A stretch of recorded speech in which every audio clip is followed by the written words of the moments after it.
நம்ம வீட்டில் காமராஜர் ஃபோட்டோ இருக்கும். யாராவது ஃபங்க்ஷன் வந்தால் வாழ்த்து மடலில் காமராஜர் ஐயா படம் போட்டு கொடுப்பாங்க. நம்ம காமராஜர் என்ற ஒற்றை தலைவர் இல்லைன்னா இன்றைக்கி நம்ம தமிழ்நாடு வந்து அசுர வளர்ச்சி இன்றைக்கி வளர்ந்துருக்கவே செய்யாது. இங்கே தமிழ்நாட்டு மக்கள்கிட்ட யார் ஆட்சி வந்தால் நல்லாயிருக்குன்னு சொன்னாங்கன்னா காமராஜர் ஐயா ஆட்சி மட்டும் தான் ரொம்ப நல்லாயிருக்கும். இனி அவரே மாதிரி யாராலையும் ஆட்சி செய்ய முடியும்னு சொல்லி பல பேர் சொல்லுதாங்க. நம்ம நாட்டில் சாதாரண பஞ்சாயத்து தலைவருக்கே வெட்டு ஊத்து வரக்கூடிய காலத்தில் தனக்கு வந்த பிரதமர் பதவியே வேண்டான்னு சொன்ன உன்னதமான தலைவர்னு அதையே காமராஜர் அவர்கள் தான்.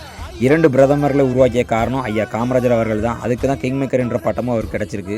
நேசிக்கக்கூடிய தலைவர்னா ஐயா காமராஜர் அவர்கள் மட்டும்தான். என் வீட்டில் காமராஜர் ஐயா ஃபோட்டோ இருக்குது, காமராஜர் ஐயா வாழ்த்து மெடல் கூட இருக்குது. ஆனால் இந்த காமராஜர் சிலை என்கிட்ட இல்லவே இல்லை.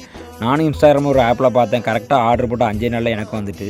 காமராஜர் ஐயா நம்மளை விட்டு மறைஞ்சு 50 வருஷம் ஆனாலும் அவருடைய புகழ் என்றைக்குமே நிலைச்சு தான் இருக்கும். அவர் மறைந்தாலும் அவருடைய புகழ் என்றைக்கும் மக்கள் மத்தியில் நிலைச்சு தான் இருக்கும். காமராஜர் ஐயா ஞாபகம் எப்போலாம் வருதோ அப்பப்போலாம் அந்த சிலையை பார்த்தோன்னா எனக்கு ஒரு மனதில் மிகுந்த சந்தோஷம் அதிகமாக ஏற்படும். காமராஜர் ஐயா உங்களுக்கு பிடிக்கும்னா கமெண்ட் பாக்ஸில் கமெண்ட் பண்ணுங்கள். நம்ம ஐடியா ஃபாலோ பண்ணுங்கள். முடிஞ்சளவுக்கு வீடியோ ஷேர் பண்ணிடுங்க.